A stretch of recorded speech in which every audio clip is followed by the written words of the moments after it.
Hi, everybody, and welcome to Pop Therapy, a podcast where we explore the intersection between psychology and pop culture. There's so much to unpack, so let's get started. Well, look who's come back to the podcast. Hi, it's your friendly neighborhood therapist, Omar. And one thing I have to get off my chest before I introduce our very special guest. This may sound nuts, but I need to talk a little bit about locker room etiquette at the gym. I feel like we really need to come together as a people, as a society, and really decide together, be in agreement about what's appropriate in a gym locker room. I cannot tell you how many times I've walked in and someone has taken over the entire bench with all of their shit, their backpack, their shoes, their clothes, their towels. And I'll walk up to the locker thinking, oh, okay, they were alone. Once they see me show up, surely they will move their things or they will be like, oh, sorry. And while that does happen rarely, it does not happen nearly enough. I'll be standing there and they're like, it's like they treat that bench or that area of the locker room like it's their closet. And then I'm the one that has to be like, hi, is this yours? Move your shit, please. It is so frustrating. So please keep that in mind. Just be mindful of your surroundings.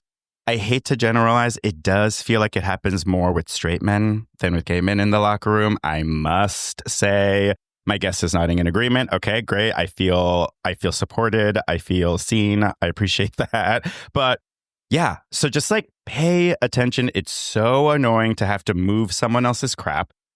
And yeah, just keep an eye out for your surroundings. I think more especially with fitness influencers, I would love it if y'all would start talking about proper locker room etiquette and gym etiquette. Maybe you don't have to scream and grunt so loud when you're lifting heavy weights. Maybe you don't have to do that. Maybe this isn't the place for you to startle me when I am just trying to enjoy my little workout. Maybe go down a few pounds, maybe just chill out a little bit.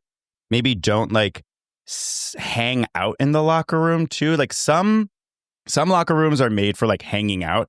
The ones I've been to, I go to Equinox, there is no hanging out space. So it's please just get dressed and leave. Get the hell out. Hanging out, talking on the phone, playing music. This is not a spa. Please, move your, get out of here. Anyway, that's just me. I'm annoyed because I was at the gym today and that's what happened to me. So that is very top of mind. All right, enough of my nonsense. I am so excited to introduce our next guest. This is kind of like a fanboy moment for me. This is someone whose content I've enjoyed for a while now. His content has always been so informative and helpful, but also humorous. And that's my favorite kind of content, is someone who is trying to share something really meaningful, but in a lighthearted way. I feel like that makes it much easier for me to digest. It makes it much easier for me to be this is important, but it's not doom and gloom. It's not so serious that it freaks me out. It's actually something that I can then integrate. So yeah, I really, really love his stuff. He is a medical provider in Los Angeles.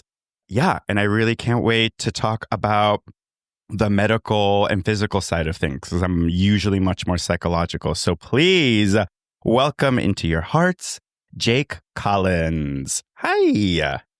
Hi, Omar. How are ya? I'm good. We need to talk about the locker rooms. Yeah. What are your thoughts? What do you see when, what are you dealing with when you're going? Well, and you eventually kind of hinted at this, but the first question I was going to ask is, do you go to a gay gym? Equinox is pretty gay.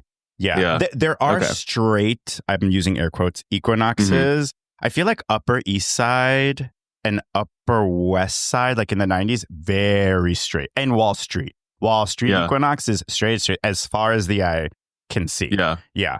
Those are the places that I would guess would be straight based on the limited knowledge I have about New York, which is mostly from Friends and Gossip Girl. Yeah. I need to update my references. Yeah. But anyway. Gossip Girl still stands. Don't you worry. Okay, thank God. So, yeah, I really feel like it's so much more common with straight men for them to, and I know the whole man spreading thing. I think it's kind of the same thing. Oh my gosh, totally. Yes. It's like just being unaware of how much space you're taking up, and it's almost like a power play. And I think that queer people, or I can only really speak for myself, there's a lot of like trying to make yourself smaller. Yeah. And like trying to make yourself unoffensive and like fit in. And like invisible or something. Yeah. And I suspect that's how a lot of women feel. Right. So I wonder if this kind of etiquette is different in a women's locker room. Oh, that's a good question. Yeah, I would be curious to know as well. Because when I try to put myself in the mind of somebody who takes up a lot of space in the locker room or makes a lot of noise when they work out, I really can't relate to that because I'm constantly thinking about how everything I do affects everyone else around me, and almost like apologizing for it. Oh my God, yes. without even knowing that I'm offending anyone. I'm like, I'm sorry, I'm taking up space. Yeah, how dare I take up space? I know. And like, I'd like to, I mean, I don't know if anyone would agree. I doubt anyone would disagree. I'm a bit of a juicier girl. Like, she's dense. You know what I mean? Like, if I was in a cheerleading pyramid, I would definitely be the base. I'm like a dense girl. But I am constantly like trying to, like, I find ways of like trying to make myself smaller. And it's sometimes so comical because I'm like a little bit on the juicier side. So I'm like, this is, and then just like, you know, the dudes, like a lot of the straight guys I see, I can just tell it's not even occurring to a lot of them. And there's a part of me that is so annoyed. Oh, we have a guest. Is that your kitty cat? Oh, cute. Is that a he or she? He, yes, his name is Hobbs. Hobbs had some thoughts too on locker room etiquette, obviously. He had some thoughts on me doing anything that is not giving him attention. Not good. I'm the same way. God, like, I feel so bad for my boyfriend because I'm always like, hello, you're not looking at me enough. Or like, hello, say something to me. But speaking of like behaviors of straight men versus gay men, one of the things that I love about the content that you make on social media, whether it's Instagram or TikTok, are your experiences as a medical provider with a queer client versus a straight client. And it makes me giggle every time. How much of that, when you're sharing that, how much of that is like, oh no, Omar, this is exactly how it is, versus like, well, I'm like trying to make it a little bit funnier for like the people watching. I'm, you know, maybe I'm embellishing a little bit. Or is it like, no, this is exactly how it feels for me. This is exactly my experience. Omar, these are like carbon copies of conversations that I've had. That bums me. That cracks me up, but also kind of bums me. And I'm not saying all of my interactions with straight patients are like this, but I will say I'm not the most creative person. I am a man of science. Yeah. And hallelujah. Thank you for your service. That's right. Science is real. We support that. If anything, I'm like too pragmatic with that kind of stuff. But I think that if I had to fabricate these kinds of little skits that I do on social media, then they wouldn't be as good because I couldn't come up with something like that. Right. But yeah, these are real conversations I'm having with straight men. And honestly, you know, the jokes write themselves. I mean, yeah, right? Like, truth is stranger than fiction. I guess like that like rings true here. Yeah. And I think, you know how the internet is. Unfortunately. Don't read the comments. But if you ever have like a video kind of go viral, there's always going to be people who have something nasty to say. Sure. Oh, you're making fun of straight men. You're digging into stereotypes, blah, blah, blah. And I always just think to myself, straight men are okay. Right. Yeah. They're going to be okay. They have all their rights. So I think they're chilling. Yeah. Yeah. Exactly.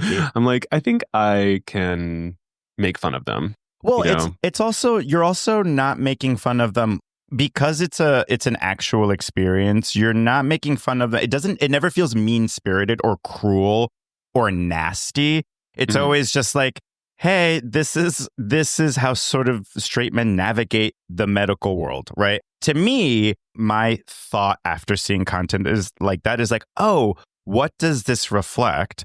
How do we talk to them about their bodies and about their health? And that's where my mind goes. I'm not like, oh, this is Jake's searing takedown of straight men. And no, I'm just like, oh, what does this reflect about us as a culture that when a straight man walks in, oftentimes the conversations they don't sound like very curious. They're just kind of like, I guess I have to do this because I heard somewhere that I should see a doctor at some point. There's no agency in their own health. They're not taking over their own health and practicing agency around it and stuff like that, which is what I feel most medical providers want. They want their patients to feel they're at the helm of their own health.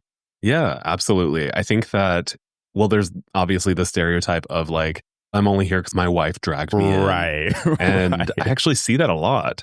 And I'll have a visit where the wife comes along, and that's totally fine. Right. Or the supervise and help navigate, or she's almost like the moderator. She's she's talking to me more than he is, because she's telling me, well, this is how he's feeling, this is what he's going through. Because I think, unfortunately, some straight men just are so unpracticed with talking about their feelings that they can't even talk about their physical feelings. Totally. That makes sense. Yeah. It reminds me of what I used to do in my early social work days, is to take a client to go with them and to be essentially their medical health advocate, to make sure that certain questions are being asked, to make sure that my client understood what was being said to them. These are what the girlfriends are doing. They're basically social workers taking their clients to a medical Literally, appointment. They're like a case manager. Yeah, 100%. Yeah.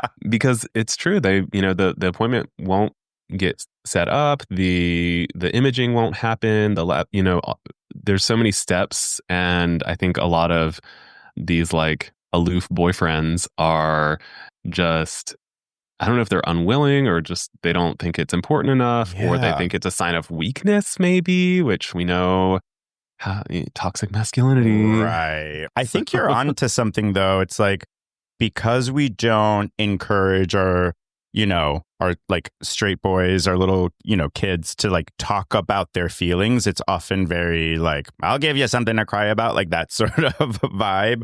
We teach them to kind of cut access off from that. And once you do that, it's sort of you don't get to pick and choose what you cut yourself off from. You cut yourself off from the whole experience of being in your body. So even pain, their ability to talk about their pain, I would imagine, and I've seen, is often lacking in their ability to even name it. This is painful. This really hurts. This is stressing me out. The ability to do that is, again, at least something to be desired, unfortunately. Yeah, that's absolutely true, because I think that goes back to the being worried about coming across as weak. I notice a lot with, this actually happens with all male patients, but this I have a very high pain threshold. Oh, yeah. But they are always telling me that when they are in pain, because it's a qualifier for, and that's how you know that this is serious, because I'm telling you about it, even though I have a really high pain threshold. So this is really bad. Yeah. Most people couldn't handle this. Most people would be dead right passed now. Out. Yeah. They wear it as a badge of honor. I am so not like that.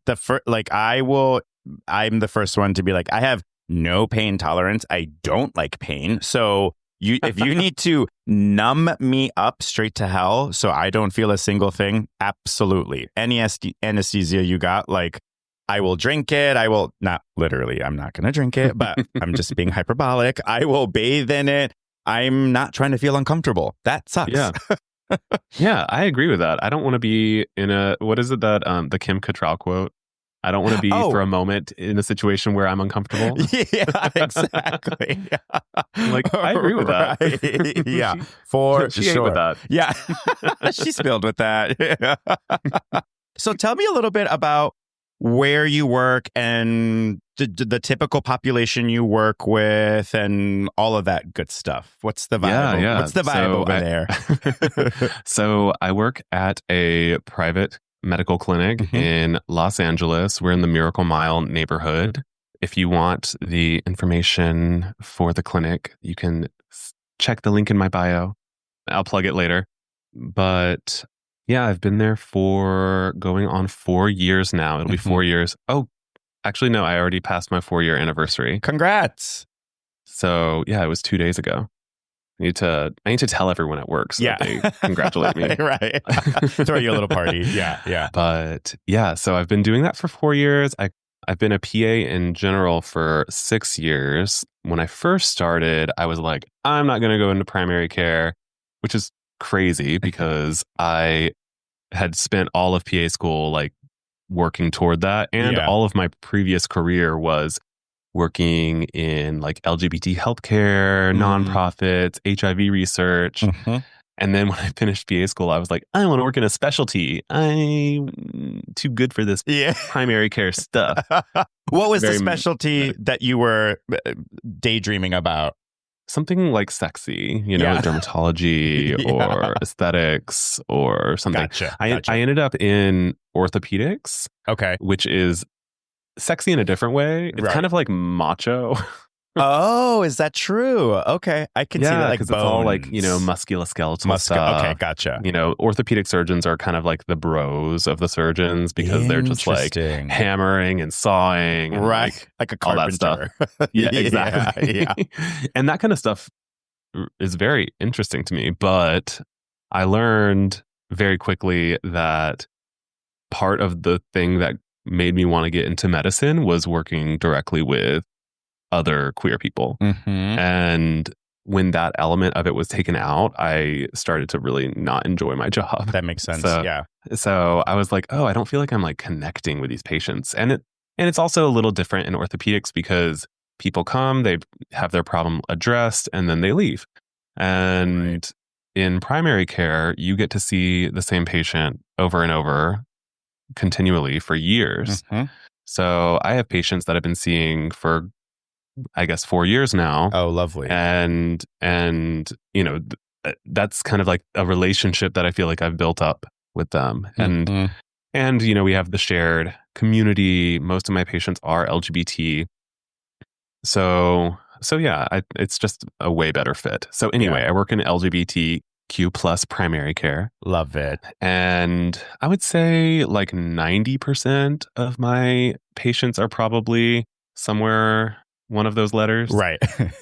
I will have random, and the reason why I'm able to make the content about straight men is because our practice just shows up on people's like insurance webpage. Right.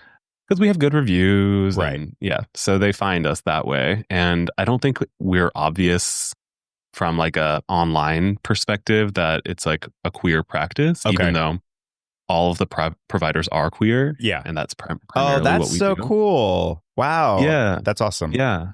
So in my practice, we work in a larger suite where it's primarily queer providers. But in my practice, my supervising physician, myself, and the other PA that I work with are all queer. Yeah. Oh, that's so cool. That's, I remember the first time I don't know if I said this on another episode, but the first time I worked at a nonprofit agency in my social work career where everyone was gay was like so, and I really don't mean to sound dramatic, but like life-changing in the best way possible. It just felt so nice to be in a room of other mental health providers, all of whom or most of whom were queer, are identified as queer in some way.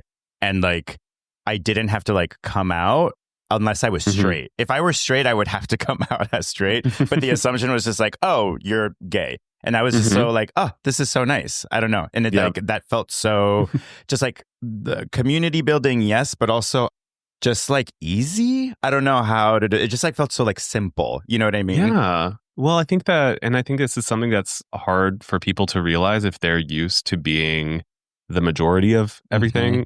You know, they're in the majority group, so they're, you know, used to the people around them mostly looking like them. But there's just like a different level of comfort that you get when you feel like you're with your people. Right. Yeah, for sure. And I think from like a work perspective, for me personally, that's huge. And it's nice to have that every single day and not feel like I have to go into an office where I don't really get to fully be myself or talk about my personal life in a way that people might judge me for. Right.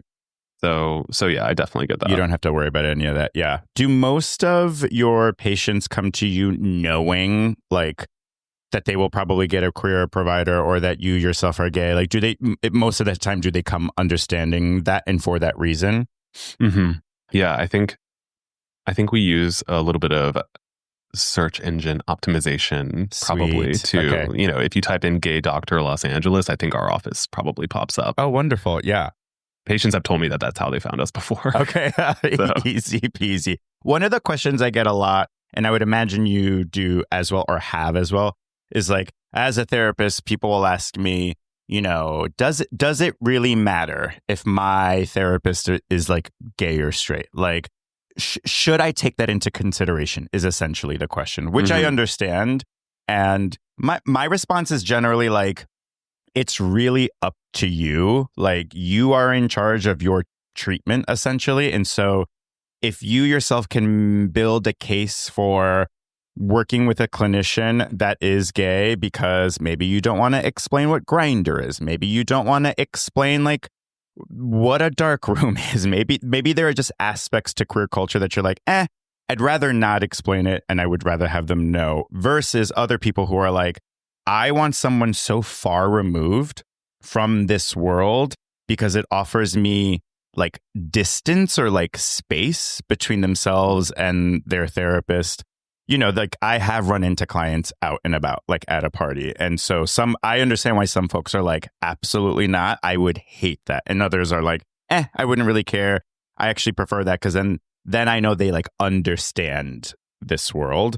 Do you often get asked questions like that? And like, what's your take? So I think that kind of in my role, it makes a little bit more sense for, and maybe this is just my opinion, Sure, I think it makes sense for the healthcare provider to be gay too.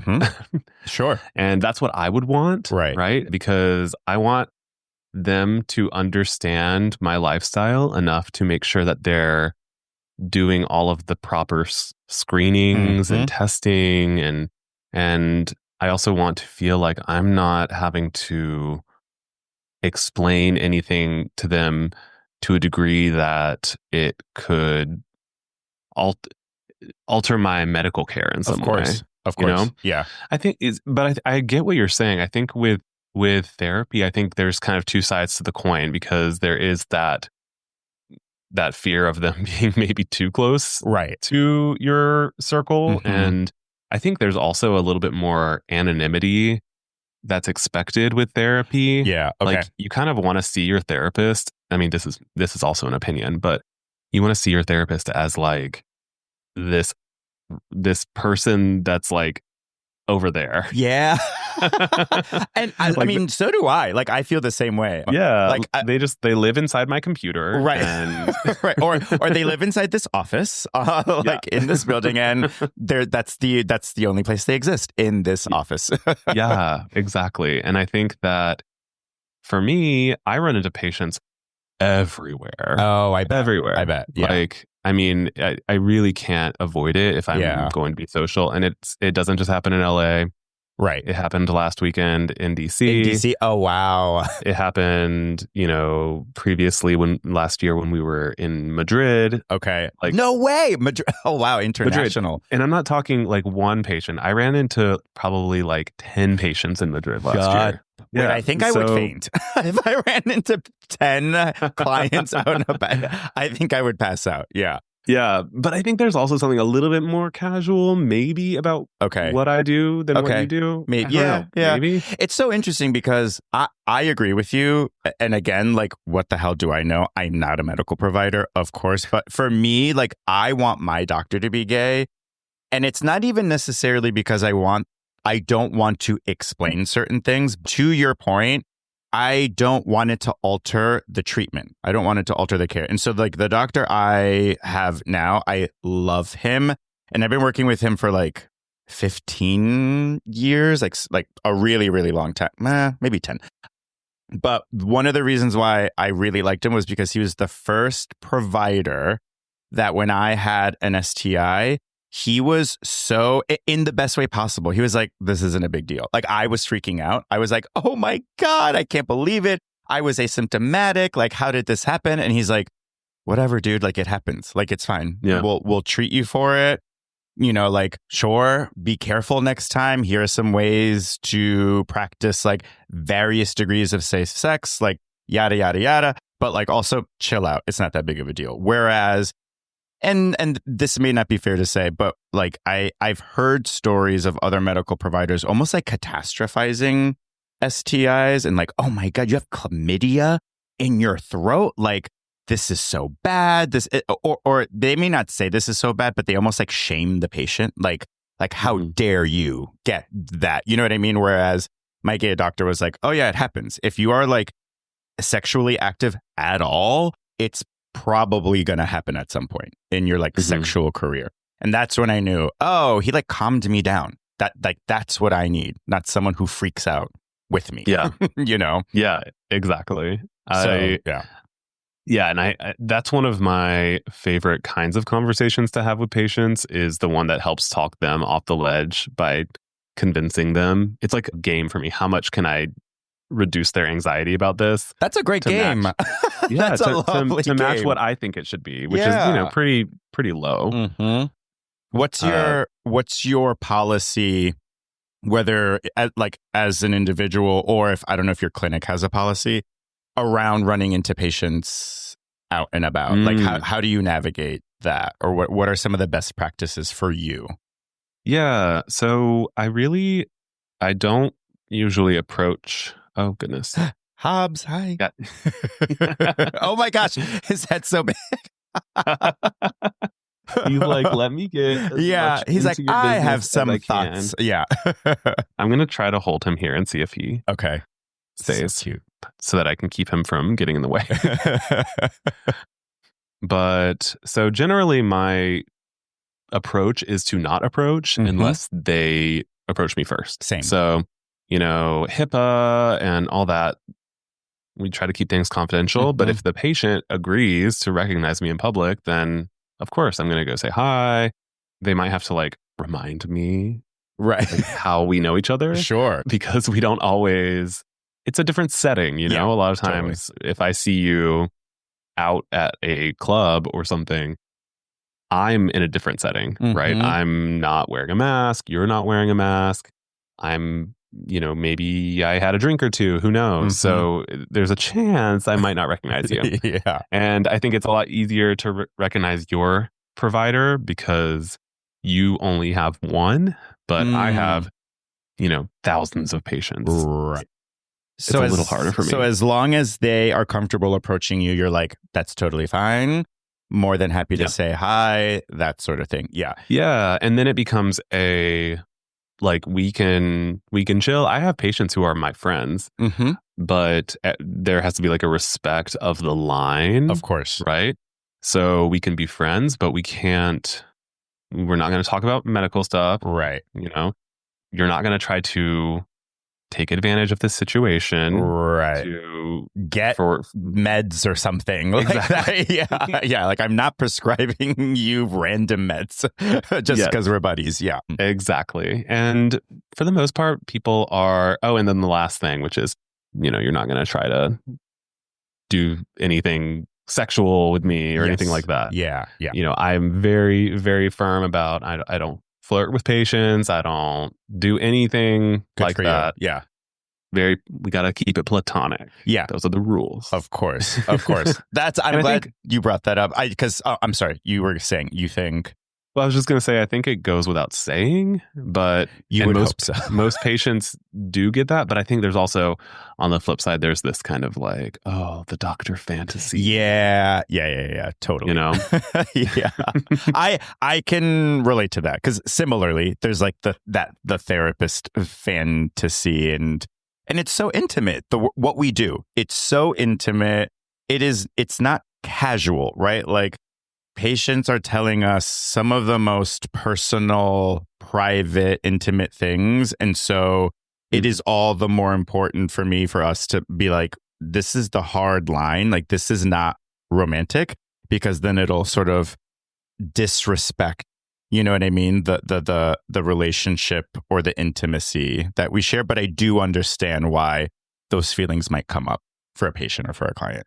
Yeah. Well, and we have everything to lose. They have nothing to lose. Yeah. Right. You know, we could lose our license practice, you know, which is our livelihood. Right. So I think that the stakes are just a little different on their side. They're like, oh, this would be so hot. Yeah.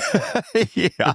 I will have like friends be like, oh my gosh, have you ever been like tempted to like do something with a client? And I'm like, I did not go to grad school and put my ass in all this like school debt just so I can risk it all for a cute client. Like, no, I couldn't care. Like, absolutely not.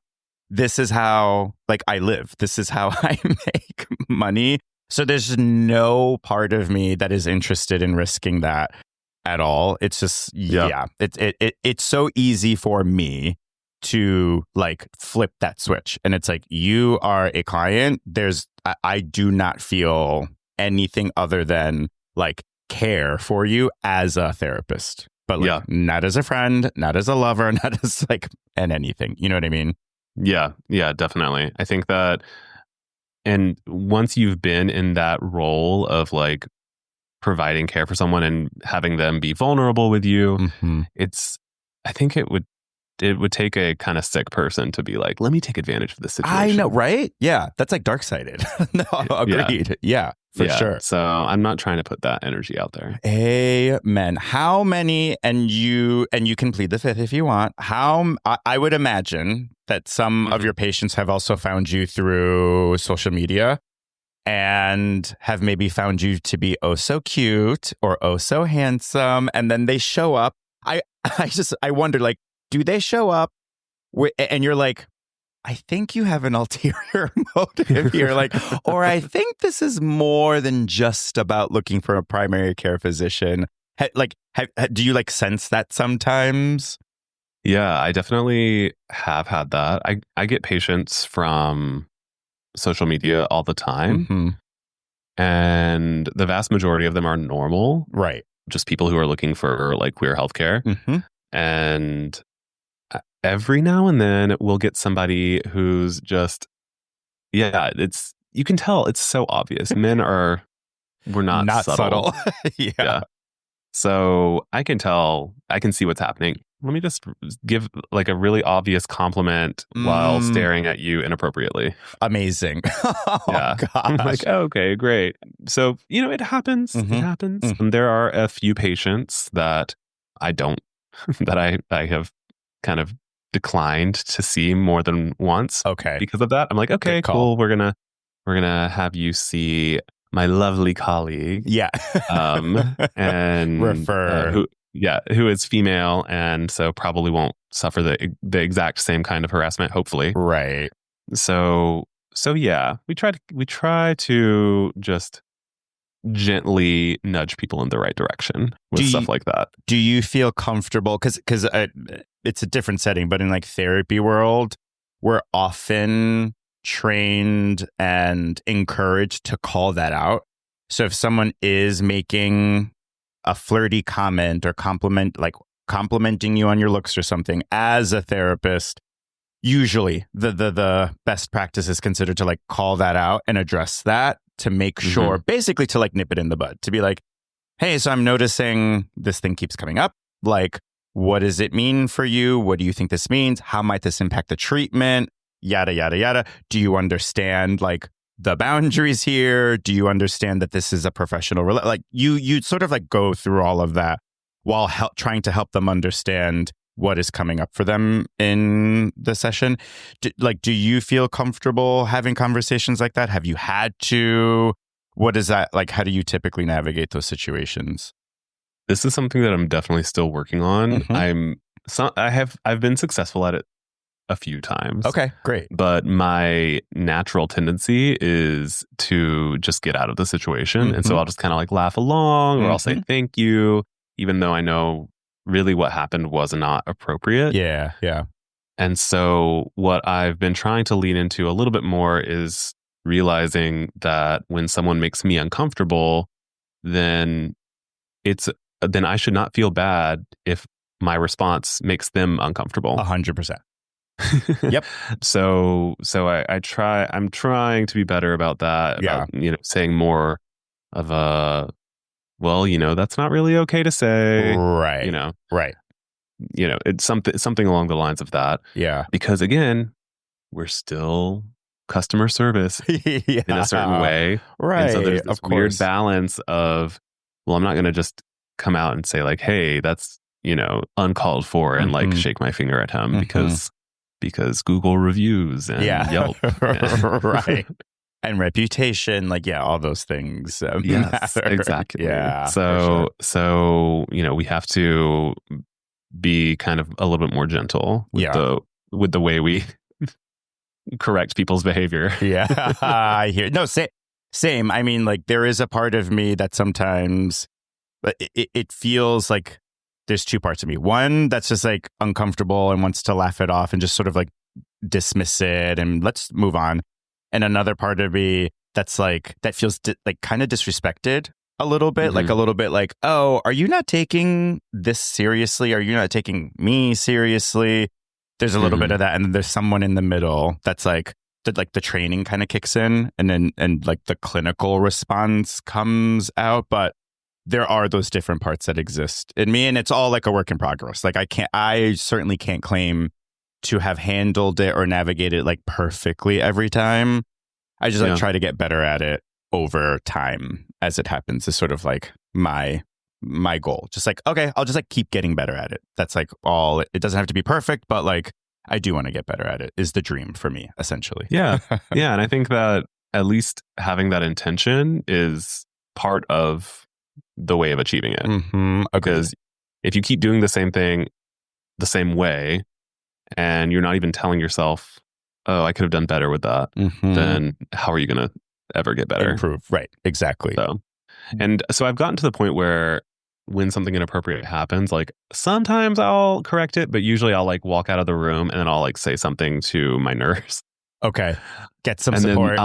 Then I'll be like, oh, I feel like I should have handled that differently, and we'll kind of talk about it and talk about what I could have said. And okay, I think it's like good to reflect on that because then I'm like, okay, next time. Yeah, exactly. Good. Okay, I'm glad you have that. I think that's like super important to like have like a colleague or a supervisor or a mentor that's able to help walk you through like, here's what you could try next time sort of thing. So that way you don't feel like alone, like, oh, I guess I have to figure this out by myself, which sucks. Right. Like no one wants to feel like you have to figure it out by yourself. So I'm glad that you have that.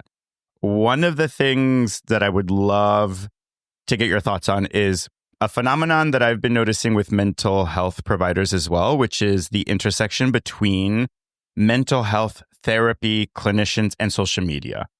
And I have like lots of thoughts about this, just like the rise in clinicians posting content on social media. And, a lot of it is like lovely sound advice. However, sometimes there's a clinician that comes on and I'm just like, ooh, I don't know if that's a helpful take. Like, I have like questions about the information they're sharing or, and I'm wondering if you have like a similar thoughts or similar reactions to, because I'm seeing a lot more medical providers on social media providing most of the time, again, like really great advice and sharing really meaningful stories. So like, what are your thoughts on that trend right now? Yeah, I think that the biggest concern that I have isn't for the healthcare providers Mhm. out there that are making content. I think generally what I see from healthcare providers is pretty good. Mhm. I think that there's a lot of health related content from people who are not qualified to talk about it. Amen. And there that can be really, really dangerous. I feel like I see so much these days. And this might be because I'm like very keyed into like vegan TikTok and Yeah. stuff like Okay. that. Okay. So I get a lot of that stuff, which I generally am like, yay. Sure. But when it comes to the kind of like the carnivore diet and the Yeah. Yeah. seed oils and Right. like there's a lot of stuff that's like kind of trending right now that Mhm. there's like literally no Right. evidence to support. Yeah. And but they're really loud Mhm. and they're getting tons of engagement and So tons of much. views. So much. And that really worries me because I think that for some reason there's this trend to not trust, the medical system. Mhm. And it seems like it's getting worse. Yeah. Yeah. I think ever since COVID, we've really started to see the divide politically. Mhm. And it's not always like liberal versus conservative. There are Right. definitely people on both sides who are hesitant Yeah. Skeptical. to Yeah. trust, what's being the information that's coming out. And I think it's always good to be hesitant or to be like skeptical. For sure. But if you're going to be skeptical about like what the WHO says or what the CDC says, then I want to know what source you are comfortable with. Right. Because if the source you're comfortable with is just this person on TikTok who Right. is just saying whatever they want, maybe even like rage baiting people just to get views, Mhm. then I don't really think that that's better. I think at Right. least there's like some semblance of like evidence-based research Mhm.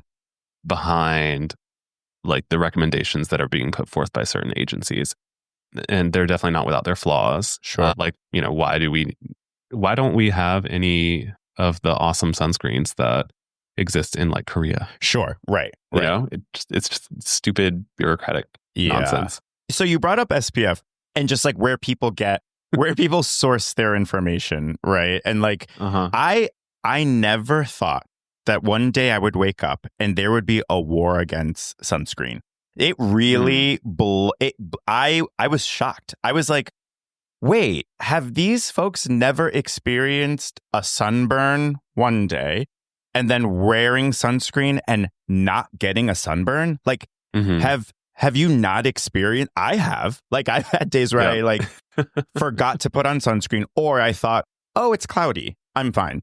And then I get sunburn. And then another experience where I'm out and I wear sunscreen and I don't get sunburned. And I'm just like, isn't that enough? It's like, even if it's just to avoid a sunburn, which is painful, and we all know how much I hate pain and uncomfortable, and like the peeling afterwards, it just sucks. So it like really blows my mind. But I think to your point, like the folks that are saying sunscreen is really bad for you, it's cancer causing, they tend to be the loudest folks on social media, and they tend to be the most like rage baity, and they speak with such conviction that it just sounds like, oh, they must know what they're talking about. This must be true. But yeah, people who speak on just pure emotion a lot of times are very like, they seem very credible because they're so passionate.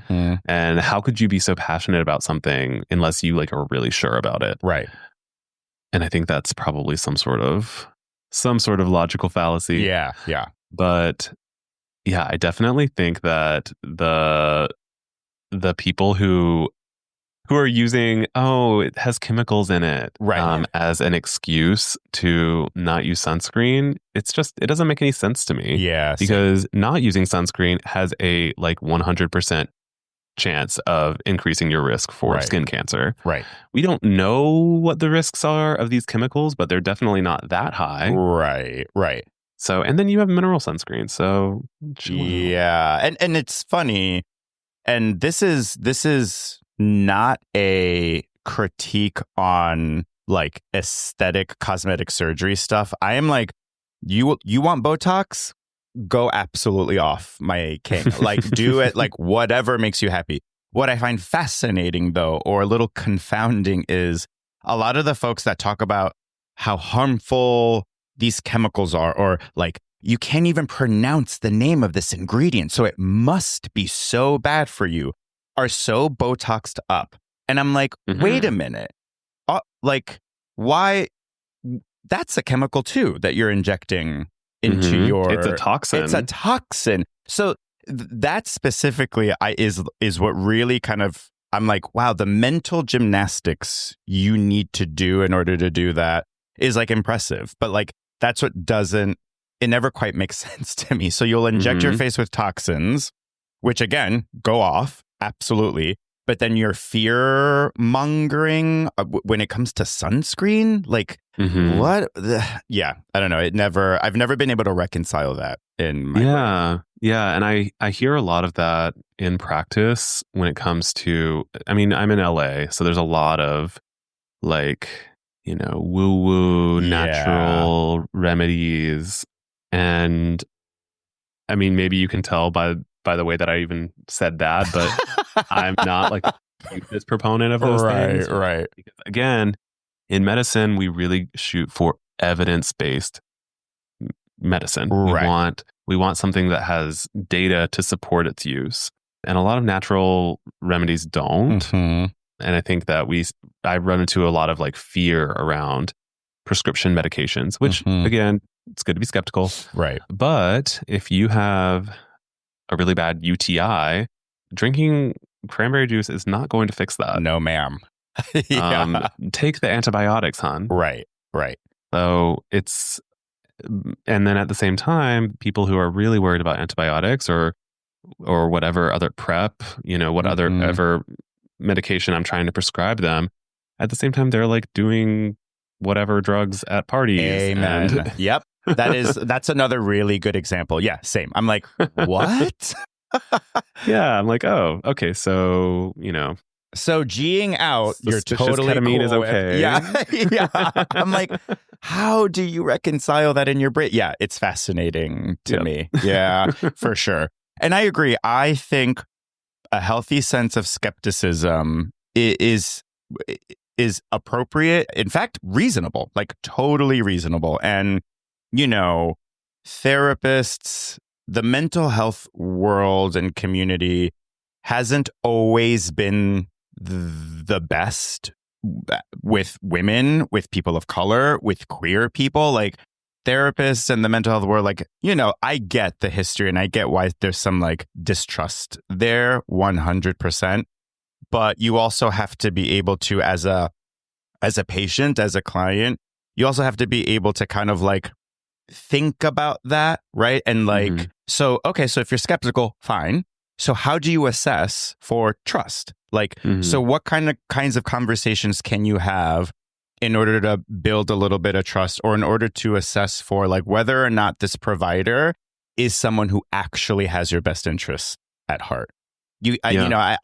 Skepticism is great, but if you're generalizing, well, I can't trust anybody in the mental health community. I can't trust any therapist. I can't trust any provider.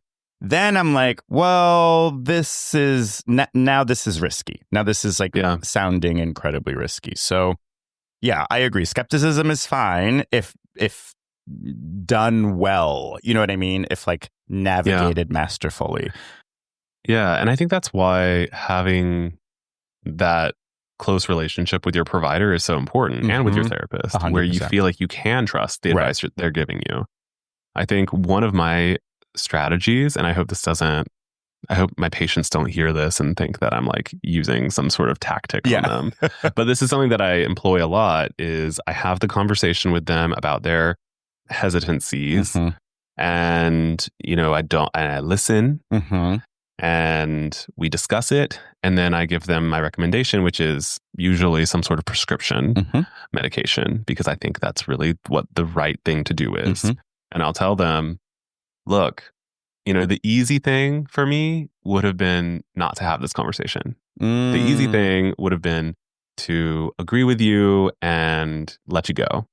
But I'm having this conversation with you because I care about you and because I really want you to be healthy. Right. This happens a lot when I'm talking about like blood pressure with people, because people are they're just so, they call it the silent killer. Wait, so there's a lot of folks that are super resistant to taking blood pressure medication? Super resistant. Really? Yeah. I had no idea. Is that because they don't think blood pressure is that big of a deal? Or like what's your sense of why? That's fascinating. That's new to me. I don't know. I think that I get this impression that people think that if they have a good diet and they exercise and their blood pressure is still high, then it's okay. Yeah. Okay. Or if it's like it runs in their family, or they just drink a lot of coffee, or like whatever. Yeah. If there's some sort of reason that they can assign to why they have the elevated blood pressure, then somehow that cancels out and it's okay. Gotcha. And I'll tell them like, yes, okay, it's totally true that this could be from your caffeine intake, or this could be because you're stressed right now. Yeah. But if you're living in this constant state of stress, or if you're going to be drinking coffee for the rest of your life, right, then we need to start treating your blood pressure because it is elevated. Yeah. And it's regardless of the reason why it's elevated. It's elevated. It's dangerous for your health. Right, yeah, it's elevated. So that's kind of the conversation that I constantly have. And then it always turns into this, well, I want to exercise more. I want to do this and that. And it's really hard to get people to agree to start taking a medication for something that they don't directly feel. Right. I see. So, and I think that's why they call it the silent killer. Yeah. Right? Because you can have a stroke, you can have a heart attack, but you're not going to feel the danger associated with high blood pressure. Usually, I mean, you can get headaches and stuff, but for the most part, it's asymptomatic, and it's just slowly degrading those blood vessels. Whoa. So. Okay. Oh, wow. That's again, that's like surprising to hear. But the approach for you is to basically like let them know, hey, I'm on your side, right? Like I'm on your side. I just like want you to be healthy. I'm not trying to like sell you anything. And again, it would be easier for you as the provider to have a 2-second appointment with them and not have any conversation with them and just send them on their way and just like see the next patient. Like that would be the easy thing to do. Yeah, so you like definitely highlight the fact that the effort that you're putting into having this conversation is like, it's a choice and it's coming from a well-intended place, essentially. Thank you. Yeah. And I will say one more thing, because I did mention like Google reviews earlier. If you think about the kind of healthcare provider that might be getting just only 5-star reviews, it might be that person who is just having the 2-minute conversation with you. Oh, that's a good point.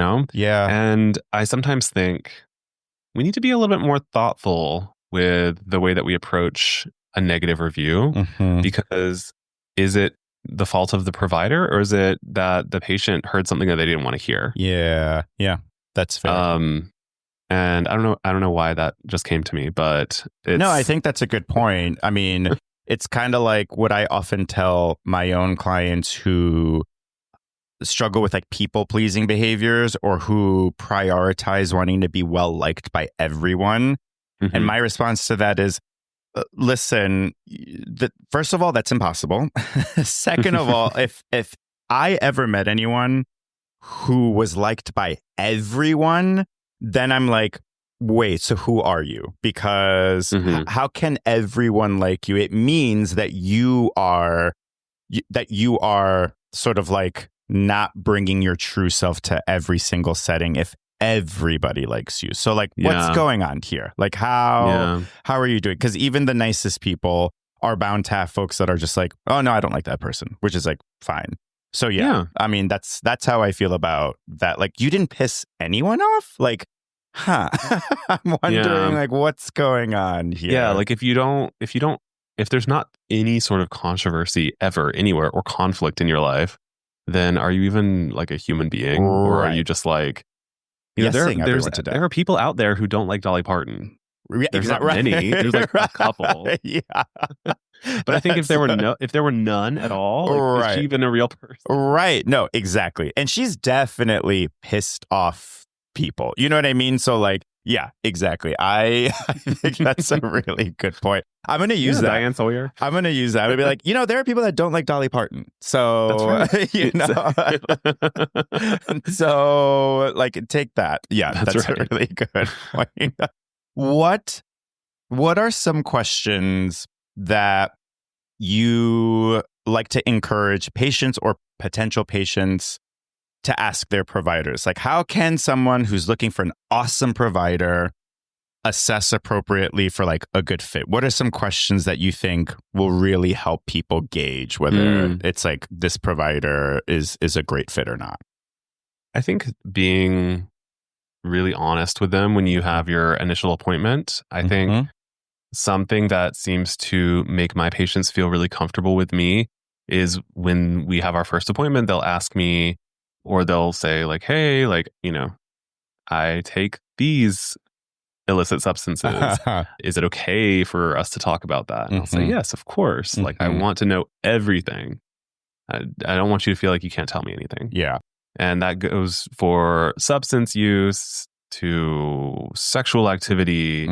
Like, if you are doing something, even if it's something that maybe seems very like private or maybe potentially someone out there might shame you for it, I'm not going to shame you for it. So I think the best thing a patient could do is just be honest at the very front, because you're going to be able to tell from your provider's reaction if they're the right fit. I think that's such a good point. Yeah. And it's tricky because so many folks are afraid to be honest for that exact reason, right? They're like trying to avoid pissing off their provider or like causing them to shame them. And it's like, no. Actually, that is the best way for you to gauge whether or not this is a good working relationship. So like, don't avoid that. And if they do end up shaming you, it's probably more of a reflection of them professionally versus you as the patient, as the consumer. 100%. Yeah. That's like people make jokes all the time about like when I mean, and even I've done this less so like lately, but like in the beginning, I definitely was not telling the truth as to like how many drinks I would have like during the weekend, because anything like more than 4 would usually get like some weird response. And now I'm just like, no, I should be honest with them. Like if I had more than 4 drinks over the past weekend or like whatever, then just be upfront about that. And then you can like gauge their response. If they're freaking out or screaming at you, it's like, okay, this probably isn't going to work. But if they're like, okay, I get it. Like, let's make sure this isn't a habit of yours. Let's make sure like not every Saturday night you're drinking that much, but like you drank that much because it was your birthday. Fine. Like, okay. But let's, keep an eye on that and make sure it's that. Then I'm like, okay, cool. Like I can work with that. Yeah. And I think it's about building that relationship too, because I can have conversations with the patients I've been seeing for 4 years that I definitely wouldn't have had at their first visit, the first time I'm meeting them. Yeah, of course. I can say like, hey, that's too much. Right. That's, you're doing a lot right now. Yeah. And they're like, yeah. But someone that you don't have established that relationship with, they can't call you out as easily, but it's kind of like, almost like a parent or an older sibling or something, they're able to read you a little bit closer. Yeah. Without it coming across as like an attack, or unsafe in some way. Yeah, unsafe. Okay. Yeah. That's a good point.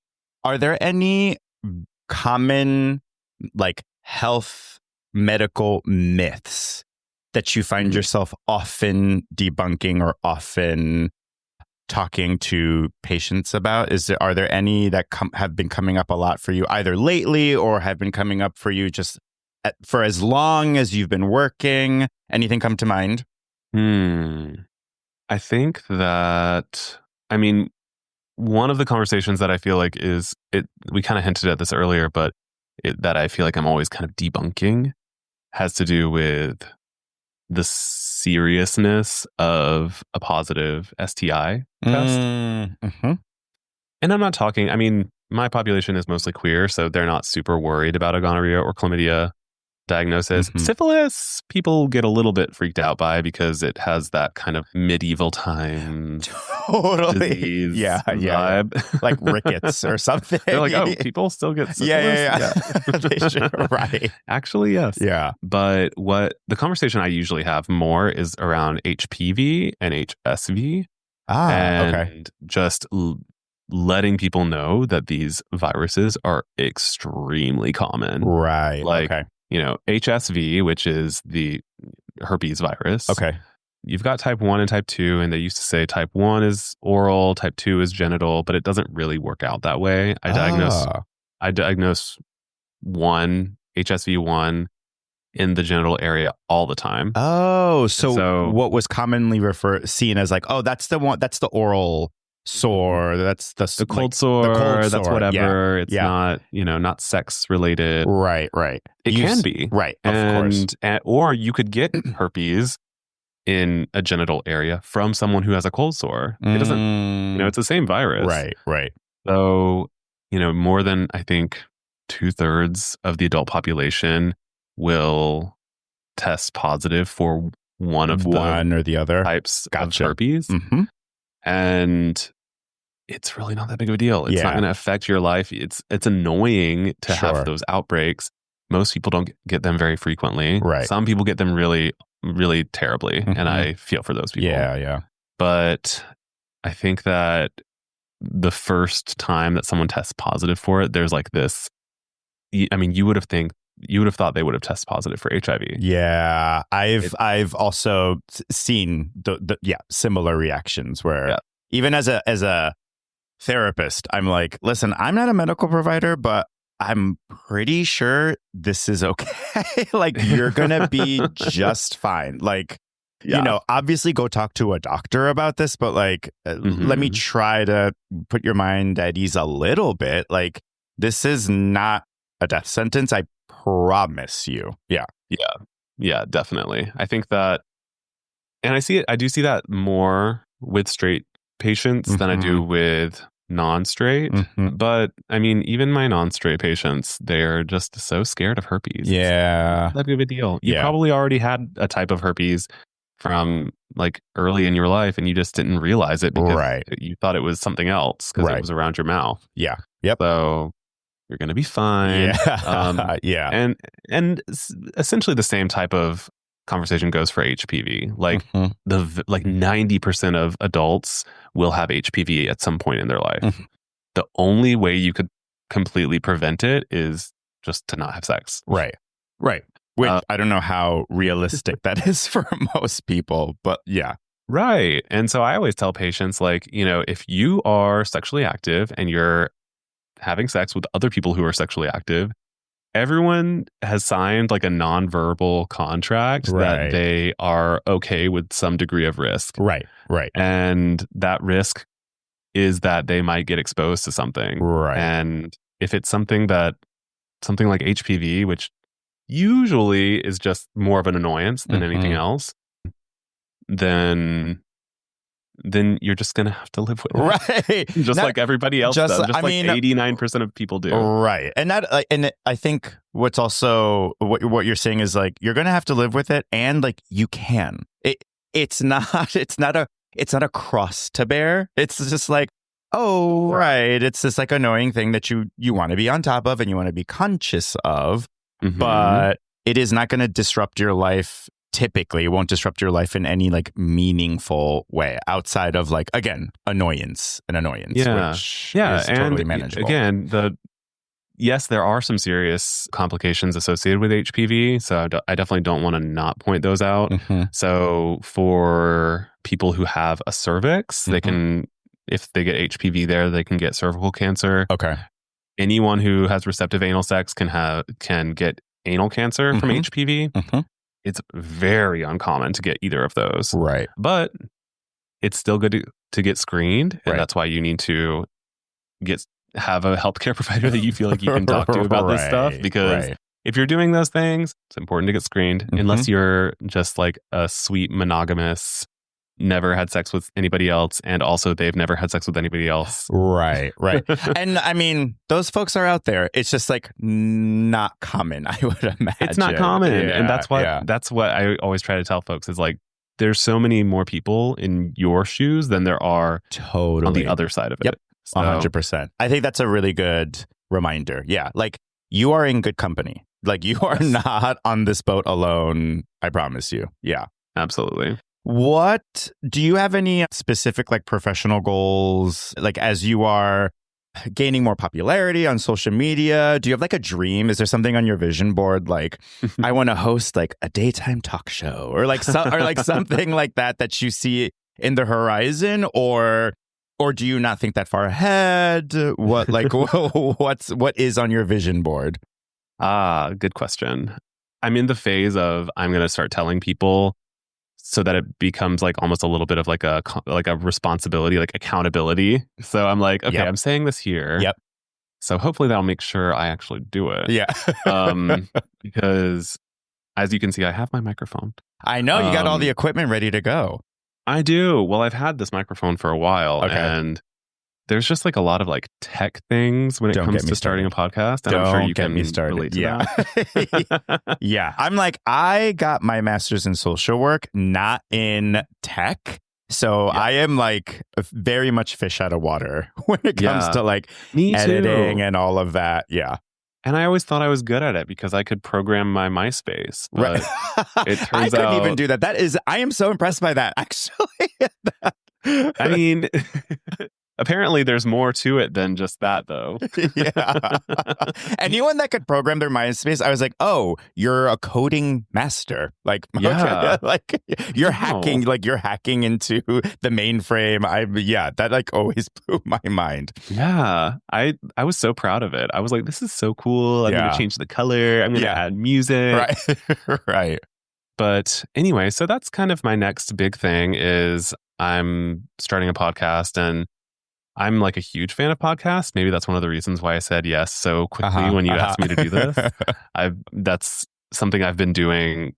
I've started listening to them like 10 years ago. Yeah. Before they were even like really a thing. Right. When Serial came out, that was my first podcast. That's a good first podcast. That's a really good first podcast. Yep. Yeah. And I've been chasing the high ever since.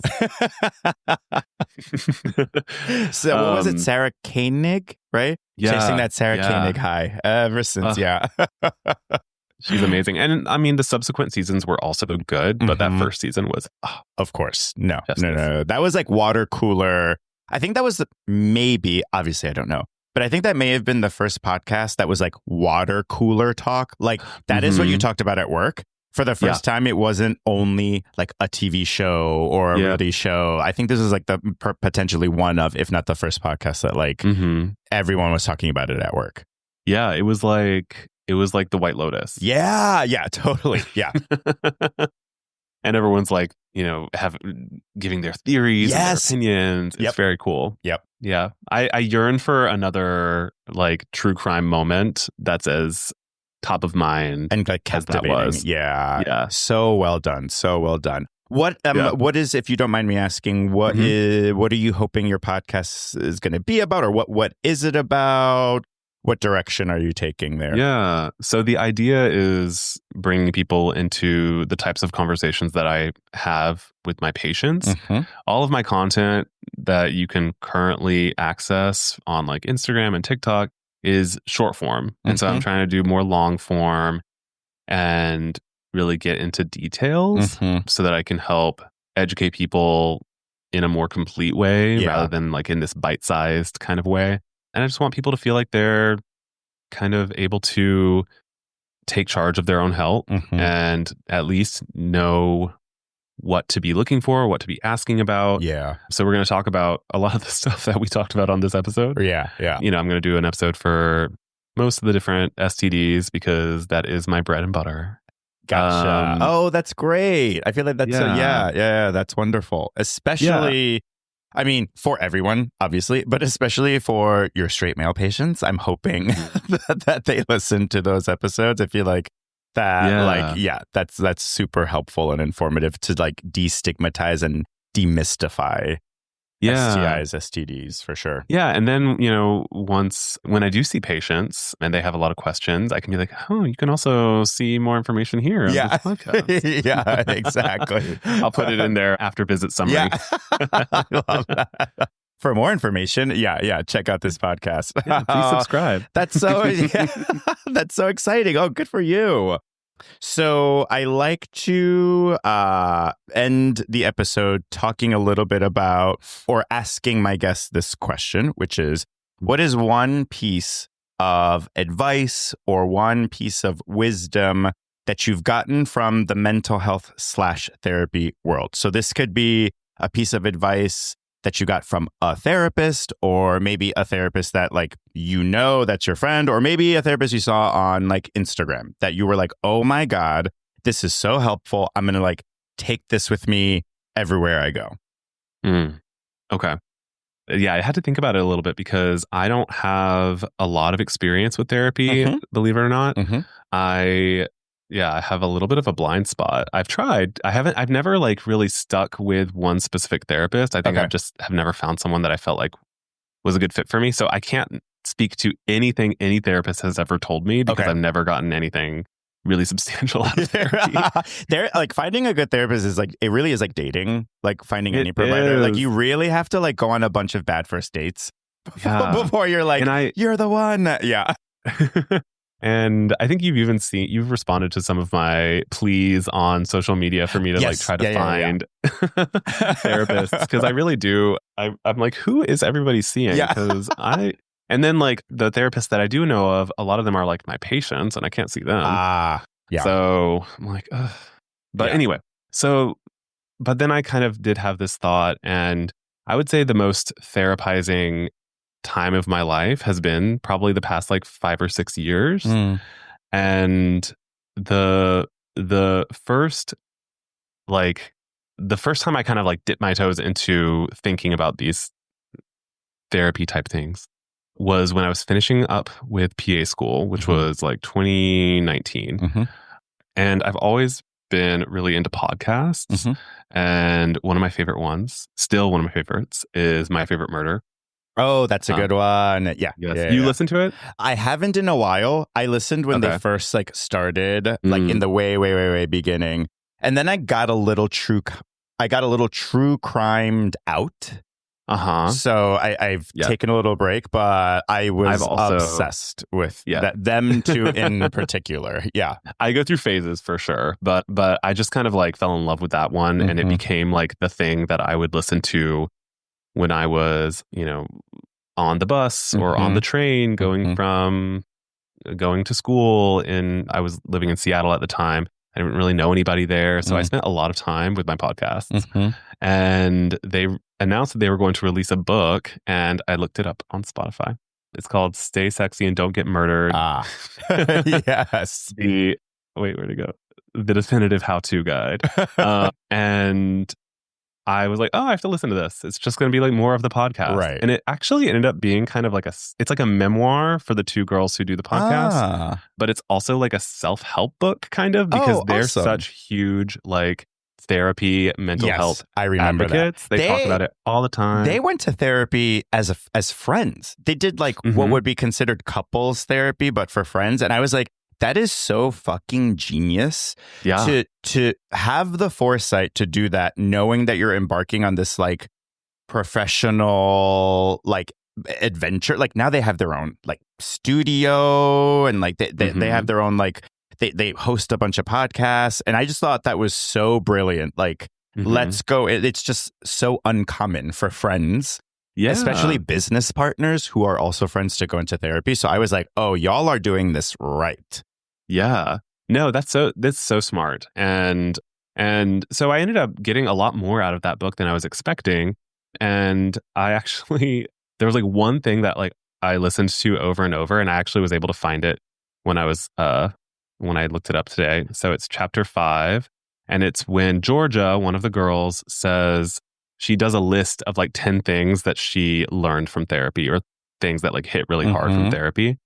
And one of the things that she lists is she titled it Be Kind to Little You.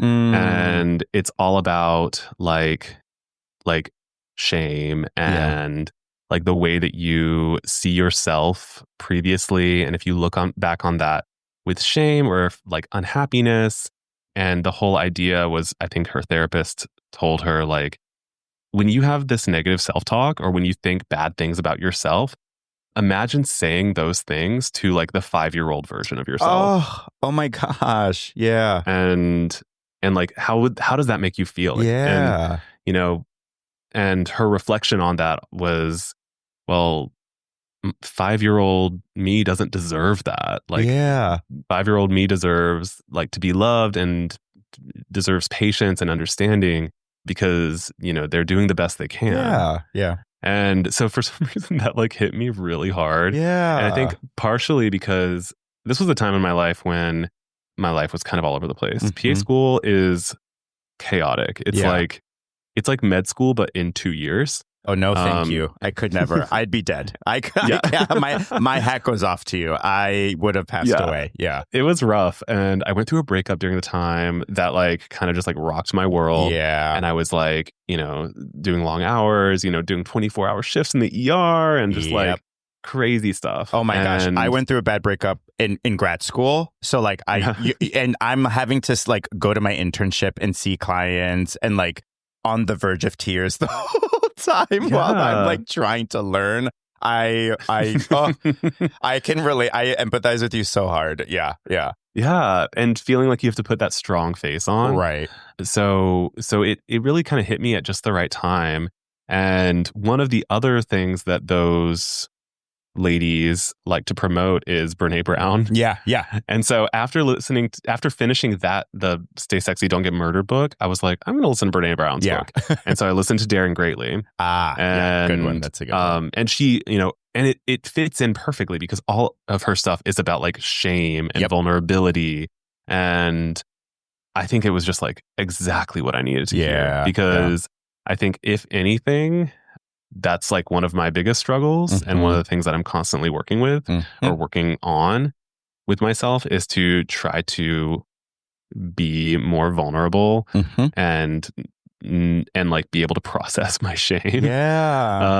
And so, and I think also Brene Brown, because she's a scientist, she brings this type of like data driven, like evidence backed like it's therapy talk, but there's like numbers behind it. You know? Yeah. And there's like real evidence. I think she does a really good job of straddling the line between like qualitative and quantitative, like holding space for both and, you know, and doing the like therapy talk, but then is like, and I have like the data to back up what I'm saying. I'm not just like, I'm not just saying this because it feels nice to say.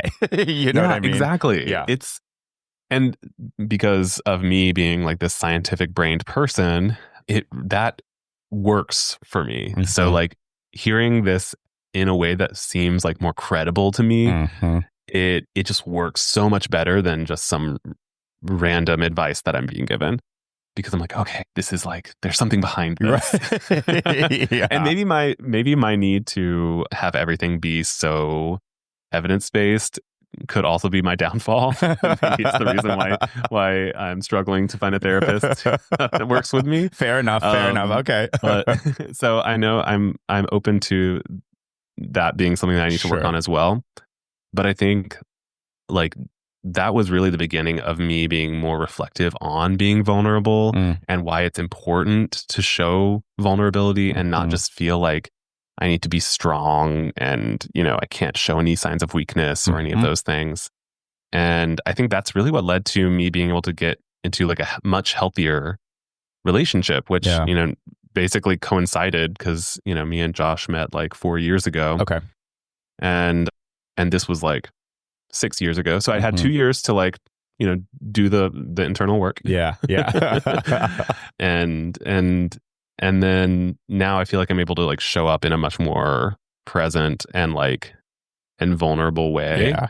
And I mean, my partner, so he's a talker. Yeah. So if anything, he's just helping me more. Right. Because he's like modeling what vulnerability looks like, because he's so open. Yep. And he's just like willing to like just put it all out there for the sake of us understanding each other and getting and for to closeness. like a consensus. Yeah. Yeah. For sure. Yeah, that makes a lot of sense. That's beautiful. Yeah, that part of you that like cringes at your younger self, like the part of you that like criticizes or judges is like, the part that needs to be like dealt with or like confronted essentially. Yeah. I love that. Be kinder to little you. I think most of, if not all of us, could use a little bit of that. So definitely. That is a great piece of wisdom. Yeah. I hope most folks take that with them. That's awesome. Well, good. Where can people find you? If they wanted more of your content, if they wanted to get in touch with you or see what you got, like where can folks find you? So the best place to find me right now is on Instagram at CollinsJake. Very creative. And on TikTok at Colin Jakes. I had to move the S. Yeah. Colin's Jake was already taken. That's so annoying. Well, thank you so much, Jake. I really appreciate you coming on here and sharing your expertise with us. I hope y'all listening found it helpful. And yes, I am a therapist, but this podcast is no substitute for good old-fashioned therapy. So take what's useful, leave the rest, and don't forget, therapy makes you hotter. Bye.